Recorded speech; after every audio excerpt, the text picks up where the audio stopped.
Nothing to lose, Meghan recklessly cuts to the quick both her beloved husband and royals on telly.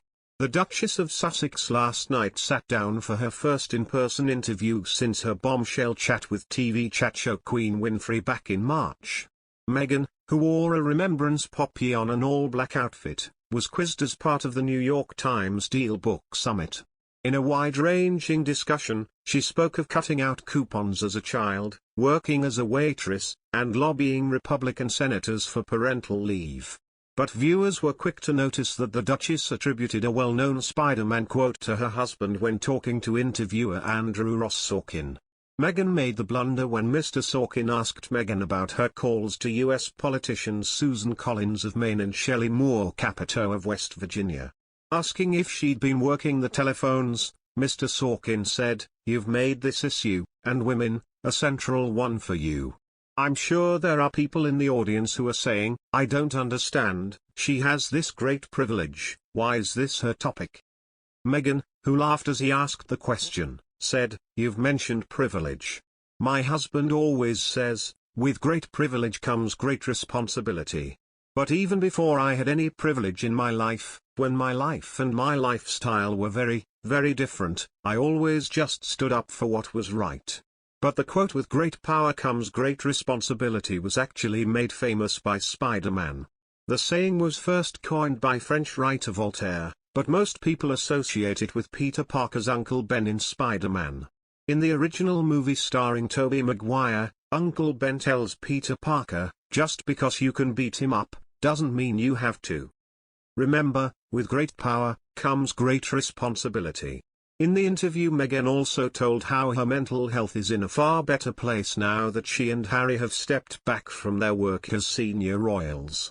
Mr. Sorkin interrupted the chat to ask, "Are you feeling just better about everything?"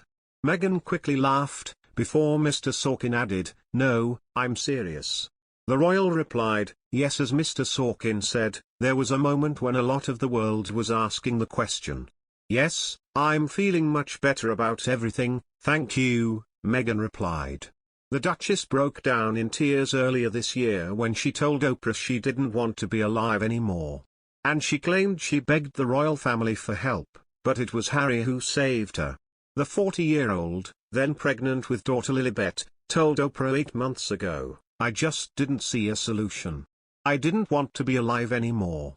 Speaking during an appearance on the New York Times Deal Book Online Summit, the Duchess of Sussex was asked by host Andrew Ross Sorkin if her crusade to fight for a fairer deal for both mothers and fathers was something causing her worry and if she has any anxiety about being involved in politics. To this, Meghan replied that she doesn't see paid leave as a political issue but rather as a humanitarian one, meaning she doesn't believe she has broken any royal protocol. The Queen is famously not allowed to weigh in on anything political in public and the rest of the family have adopted the same position. As per the British royal family's official website, it's noted that as head of state, the Queen has to remain strictly neutral with respect to political matters. Within the interview, Meghan also paid a subtle tribute to the UK and our armed forces, through her decision to wear a poppy badge. The proceeds for each poppy sale support the Royal British Legion, a charity which provides financial, social and emotional support to members and veterans of the British Armed Forces, their families and dependents. The red poppy contrasted starkly with the Duchess's all-black outfit. She made a strong case for paid leave, saying that her time spent living outside of America, including in the UK and Canada, really helped to open her eyes on the issue, as has becoming a mother herself. Meghan also added that her approach to campaign for change has remained steadfast since her teenage years, when she appeared on television after writing a letter branding a washing up liquid advert sexist.